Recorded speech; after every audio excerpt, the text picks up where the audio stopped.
This is over a hug, right? This is all over a hug.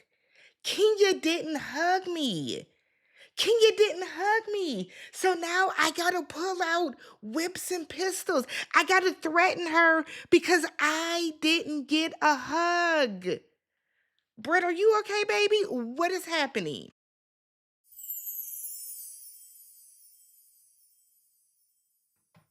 What's up, everybody? Welcome and welcome back to the channel. I'm Tammy. This is Tammy Talks. We are here to talk the Real Housewives of Atlanta. This is season 14, episode 4, The Vault. If you guys are brand new to the channel, do me a favor, hit that subscribe button, thumbs up the video, and then leave your comments down below. It's a lot to talk about in last night's episode. Almost too much. I feel like there's too much for us to have to talk about, but let's do it. So the episode starts off with Angela, okay? So Brit shows up. They're going to go for like a little walk together and Brit has her dog Mimosa in a stroller, okay? So Brit is saying in her confessional that she doesn't have a lot of friends. Yeah, because you're a fucking weirdo. That's why. Brit made a point to say over and over and over and over all episode that people have tried to beat her up, people have tried to fight her, women don't like her, she doesn't have a lot of women friends. This is why. On top of the fact that you said females. So, Angela then said that she is currently at odds with her family because one thing that you don't want to do is bring your family into your marriage, right? Church and state. So, I guess she must have told her mother and her sister some things about what's going on with her marriage, and because of that, there's been some issues back and forth. So Angela said that her mother had an opinion on Charles, and they ended up coming to having some words. Her mother felt emboldened enough to take her issues, her grievances with Charles to Charles. So because of that, they had some little issues, whatever the case. Cool. Now, while they have apologized and moved on, and her mother has moved on, Charles is acting as if it happened yesterday. Well, Angela did it because you got a little lying problem, Angela. So, did it happen yesterday? When did it happen? I feel like we need more details because they did not have an argument about cooking. I refuse to believe that. So, Brit then said, yeah, my sisters have the same issue with Michael. She said, in light of my father passing, Michael tries to, give them advice sometimes, and they feel like he is trying to be their father. And she was like, he is not trying to be their father. So then why is he giving them advice that clearly is unsolicited? Stay out them people's business. How about that? So Angela now feels that she got off on the wrong start with Shamia. You did. You did, but at the same token, Shamia got off on the wrong start with you as well. It was both of y'all. So Britt was like, yeah, because me and Kenya, Kenya has been snooty with me. Kenya's been very snooty with me. And I don't know what it is. Like, she's been very nice, nasty, but I just wanted a hug. I wanted Kenya to hug me. Kenya hasn't hugged me yet. So I don't know what to do. Where do I go from here? Kenya won't hug me. That's how you sound, Angela. Britt, you sound like a whole psycho. You sound like a whole weirdo out here. So she then, in her confessional, is saying that she did have some preconceived notions about Kenya. And I'm like, okay, so based off of the show, like, I know your preconceived notions can't be what we're watching Sunday nights for an hour a week, 42 minutes when you take out the commercials. So that's what it's given. Look, I'm going to be real with y'all. It seems like Brit got hired onto this show. Whether she was approached or she auditioned, I don't know how they did it. But it sounds like Brit was approached for the show, and she made the decision in her head that she was going to go after Kenya. She said, I'm going to go after Kenya, and that is going to, that's going to get me more camera time. That's going to get me more screen time. I can make a name for myself because I'm going after Kenya. When in reality, you're making yourself look like a whole fucking stalker. You look weird as fuck, girl. Come on. This is not it. She then, in her confessional, Brit says that when she throws out little jabs, she doesn't mean anything by it. So you're taking to her Okay, so let's get this straight. Let's rewind, right? You went around and said divorce, divorce, divorce, divorce. Kenya said, "Oh, are you married? Because you don't have on your wedding band." And in that moment, you felt that Kenya was attacking your marriage? Girl, what? Okay. Okay. So we then see Shamia. Shamia sitting outside in her backyard. Her sister comes over and she plays her new song for her that is produced by RL of Next. Okay.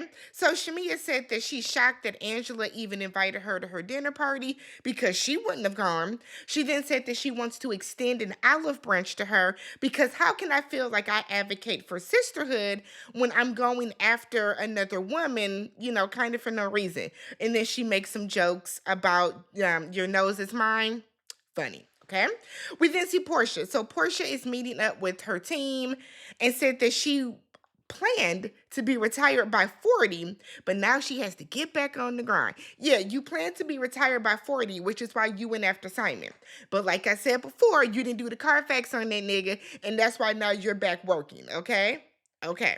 So she says she is focused on a rebrand of Pampered, which is, remember, she had sheets. She wants to be more than sheets, okay? So she wants to expand into more like, I guess, lifestyle home type of stuff. Portia only does stuff that is near and dear to her. So sheets, okay? Sheets are near and dear to Portia. So that's why Pamper does sheets, okay? In case y'all didn't know.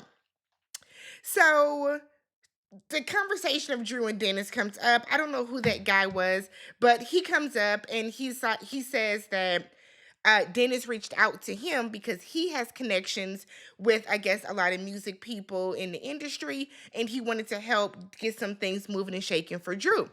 So Portia said, "Well, Drew is trying to single white female me, and I can't fire her from going naked." Shut up, Portia. Shut up, Portia. Because this is you trying to make this your storyline. So we get to Drew. So Drew and Ralph are outside. Not only is Ralph filming, but he's getting confessionals. So Ralph said, look, he just wants 50-50 custody of the kids. The kids go inside. They were out there playing football or whatever. They wanted mommy to do some of the drills. And we all remember last time Drew ran, she tore her Achilles. So sit your old ass down, Drew. Go and just let the kids play. So once the kids go inside, Ralph and Drew are talking, and apparently Malachi, is that Drew's oldest son? He brought Ralph an article about them getting a divorce. Now, that oldest son is old enough to know that y'all are going through a divorce. Don't them kids realize that daddy stays his ass in the basement? So I don't understand why they're like, we're not ready to talk to the kids about the divorce, but your father stays in the basement. He doesn't come upstairs and mommy never goes downstairs. Kids are not dumb. I want people to stop. And I mean, okay, I'm not married. I don't have children, but I just kind of feel like if you're getting a divorce, you're getting a divorce. Just be honest with your kids about it. There are ways that you can delicately talk your children into this without it just being a very stark one day, we're divorced, daddy's moving out, you'll be here one week and then here the next week. I just feel like that's more of a shock to the system. So they then realized, or I said that Drew calls him a narcissist. Ralph said he is not a narcissist. Nigga, yes, you are. In her confessional, Drew has to look up the definition. We have to stop saying words that we can't rattle the definition off right away. But Drew is able to, in her mind, put things together. And yeah, he's a narcissist. I said, alrighty. Okay. Ralph said, look, I apologize if that is your experience, but I'm not a narcissist. Whatever. Drew said that she is not trying to hurt or destroy him. Whatever. I have my own reservations on whether or not that I believe that they are actually getting a divorce. A lot of this doesn't seem to make sense to me. But that's just me. So we then pan over to Kenya. So Kenya is at her new salon, the Kenya Moore, what is it, Kenya Moore Hair Spa, and she has Kelly come over. Now Kelly has her bodyguard with her because of her ex. And Kenya was like, "So what's the bodyguard for?" And she said, You got a mark, I got a mark, but my mark is crazy. And my mark has been threatening my life and all this other type of stuff. So Kenya was like, "Oh my God, like, do you have proof of that, to cover herself? Because otherwise it ends up being he say, she say." And Kelly is like, "Yeah, he threatened me in court." In court. So he got held in contempt, and it's a whole mess now. He can't see the girls. Like, it is turned into a big thing. So that's why my security is there. So Kenya wants to know what they are even fighting about. Like, what's going on? What are y'all fighting about? Kelly said, "Look, we had our business together, and we had our businesses together, but I guess she started the business and put him into it somehow." I would need more clarification about exactly how he was involved in her business. Was he just on the books? Was he supposed to be like a silent owner? Like, how did you phrase this business relationship with him, Kelly? Not saying that Kelly's wrong. I just want to understand more of, if this is her business, how he's like fighting for it. You know what I mean? So Kenya wants some advice on how to get people in the door at, Kenya Moore Hair Spa. So she said that she put in $400,000 and she blew Brooklyn's college fund on the spa.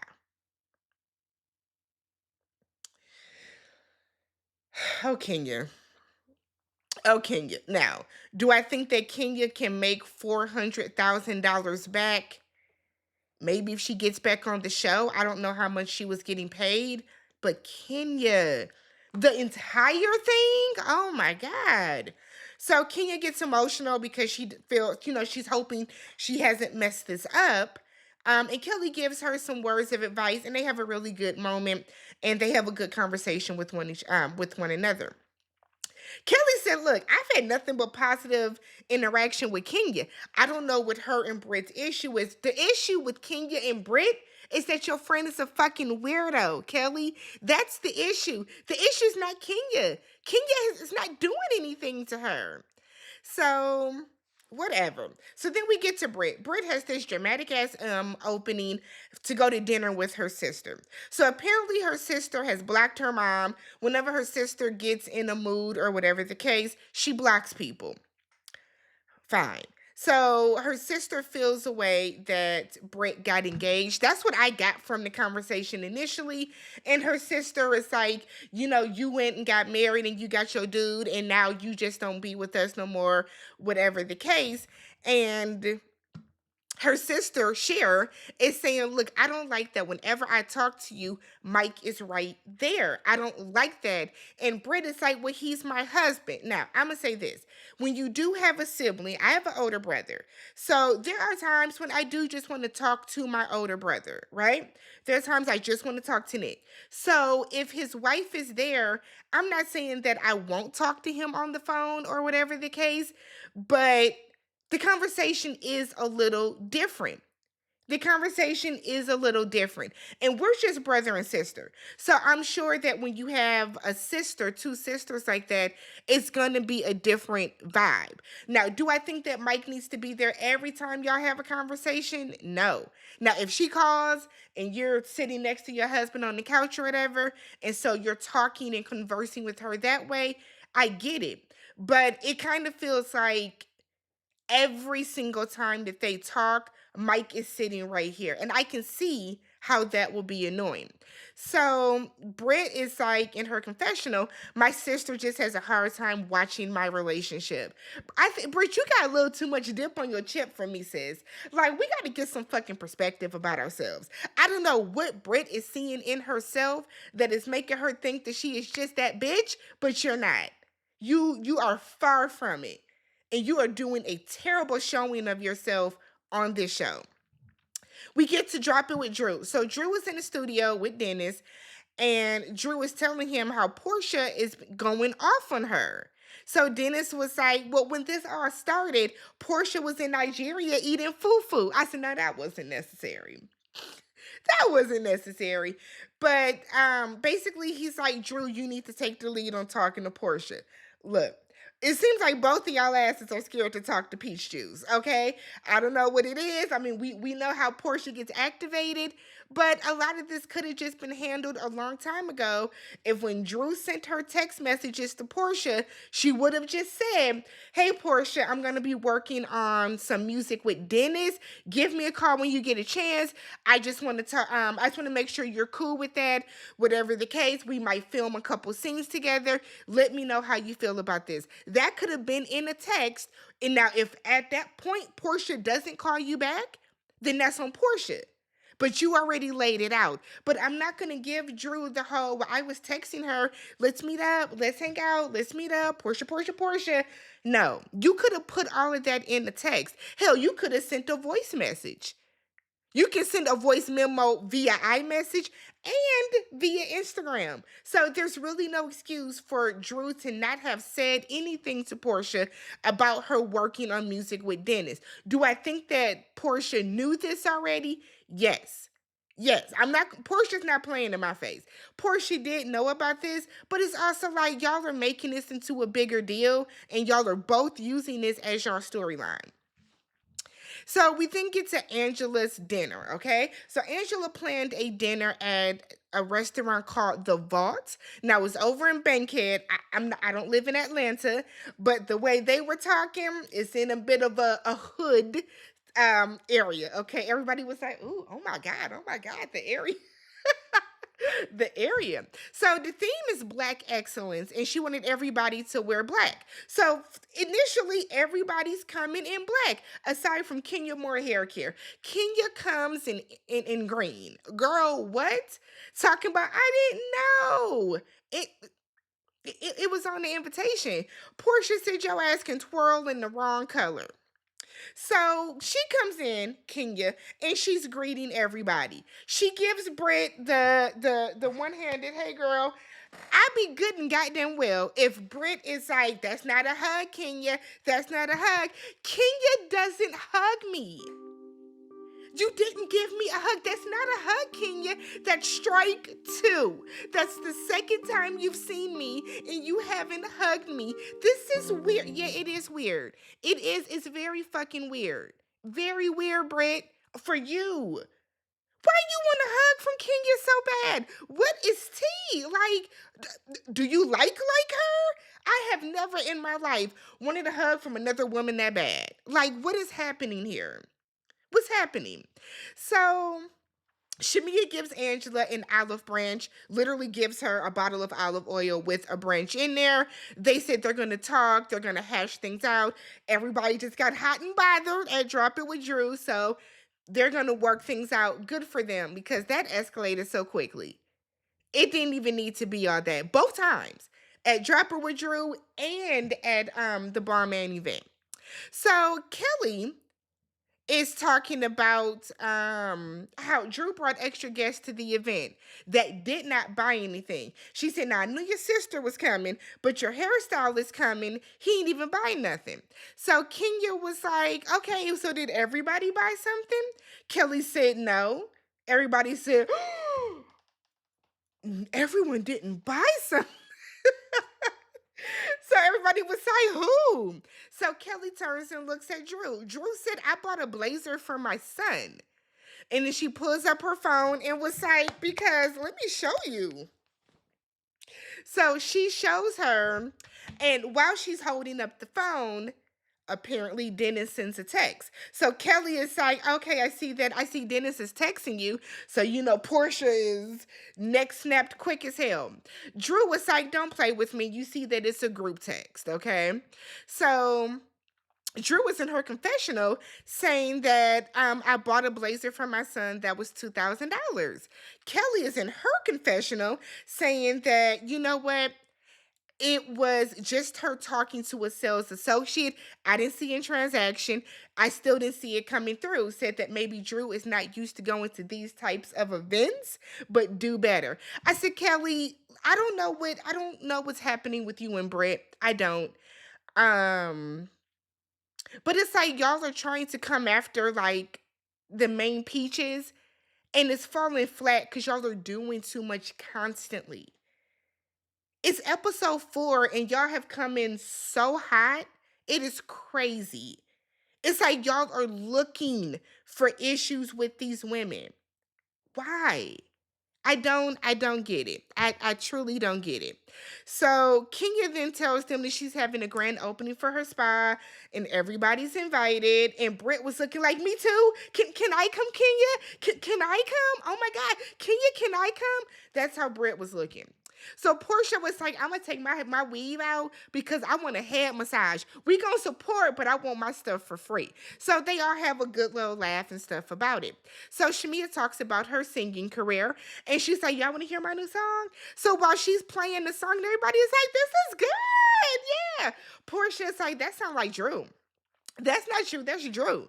That's not Shamia. That's Drew. And it's like, Portia, for one, you know how your best friend sounds when she's singing. So the fact that you're trying to play in Shamia's face like this in front of other people is crazy. Crazy. Like Portia is such a trash ass person. Oh my God. She's a trash ass friend. Like I would eat, let's just say, even if I felt it didn't sound like my friend, I would never be like, that's Drew. Then to get in her confessional and be like, well, it sounded really good. So I thought it was Drew. So it can't sound really good and be Shamia. But when I said Porsha was giving jealous episode 1, y'all were in my comments, the Porsha fans, the stands, talking about something, you're jealous when you're projecting. No, Portia's jealous of Shamia. And we're all seeing it. And it gets louder and louder and more prevalent every single episode. So Angela has them write down some anonymous questions on some deposit slips. So the first question is for each other, okay? First question is Shamia is asked, what did she do to thank her husband for the Rolls Royce? They wanted explicit details. So we see her act out their sexcapades from that evening. Angela is asked, what's a secret she wouldn't want the group to know? Now, Angela said that she's an open book until it comes time to tell all your children's ages in your opening package. Outside of that, Angela is an open book. Everything that anybody wants to know, she tells them. I said, okay, girl. So Portia said, I heard something about you and Charles, but I'm going to save it. I'm not going to say nothing about it. I'm not going to say nothing about it. And I'm like, Portia. So then Angela, don't talk about me and Charles. Shut up, Angela. Shut up, Angela. So Kenya gets asked what color panties does she have on. I feel like that was Portia. That for some reason, I feel like that was either Portia or Shamia. So then Kenya gets asked, why is she so worried about happily married women? And Kenya was like, it's just what I do. And Kelly was like, really? Kenya was like, no, I'm just making light of it. And it's like, Kelly. Okay. So then Kenya gets asked, I said, damn, why are all the questions for Kenya? So then Kenya gets asked if she can speak kindly without attitude respectfully to Brit. I said, oh, bitch. So Brit is like, and I didn't write it. You clearly did, girl. You clearly did, because nobody gives a flying fuck how Kenya talks to you but you. So Kenya said, yes, I can speak to everyone kindly and respectfully. Britt said, but it's about me. It's not about everybody. It's about me.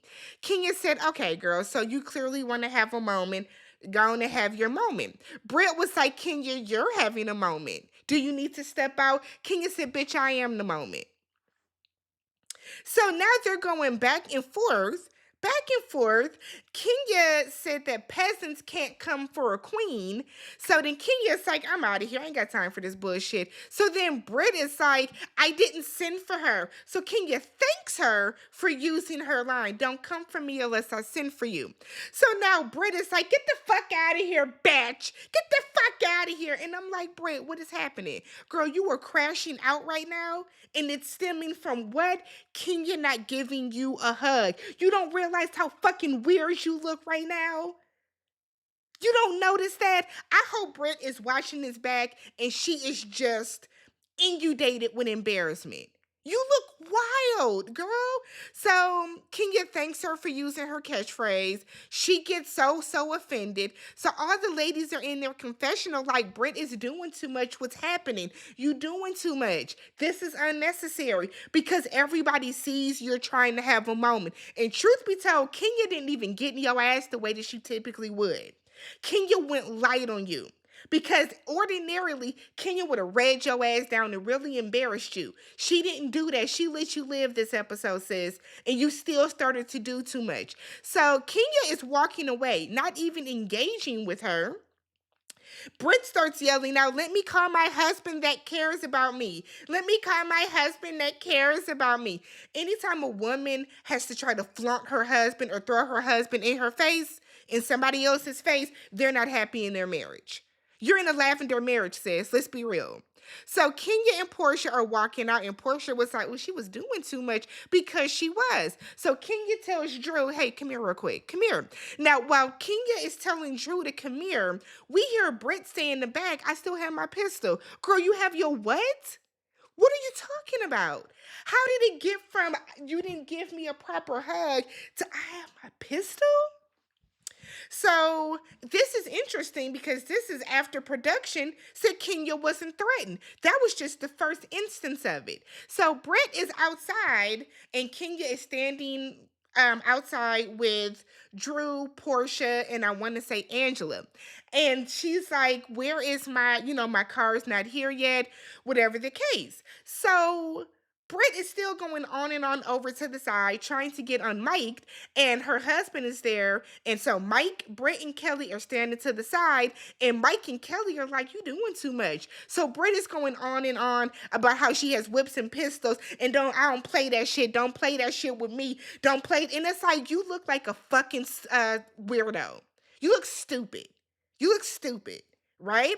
So she's like, I don't play them Hollywood games and whatever. You got your ass in Hollywood now, though, but you want to be on TV. See, you can't sit on TV and be on a reality show and then say that you don't want to play Hollywood games. She then was like, Kenya's going to learn to be respectful. You weren't respectful to her first. So now you want to threaten her, talk about she going to learn today. This is a threat. This is a threat. After Kenya came out while this was filming and said that she was threatened, and that's why she did what she does in the next episode. And production was like, no, she wasn't. There was no threat. There was no threat. So is this Kenya Kenya is being vindicated? Not for what she does, but for Kenya saying that, yes, I was threatened, and production didn't give a good flying fuck about what happened to me. Because truth be told, the fact that Brit sat up there and was threatening Kenya with guns and violence, saying she gonna learn today, quit fucking with me, we all know what the fuck that means. We all know what that means when somebody say, your ass is gonna learn today, quit fucking with me. Stop it. Stop it. No matter how you feel about Kenya, whether you like her, whether you're team twirl or you're not, Kenya was threatened. She was threatened. And the fact that Bravo, thus and such, in turn, fired Kenya and not Brit is crazy. It's crazy. This was a stupid ass situation. All because Kenya didn't give you a hug in the first episode when she came to that party. Why do you think you're entitled to a hug from anybody? Let me know what y'all thought about the episode. If you haven't already subscribed to the channel, leave your comments down below, like the video. I'll catch y'all in the next one. Peace.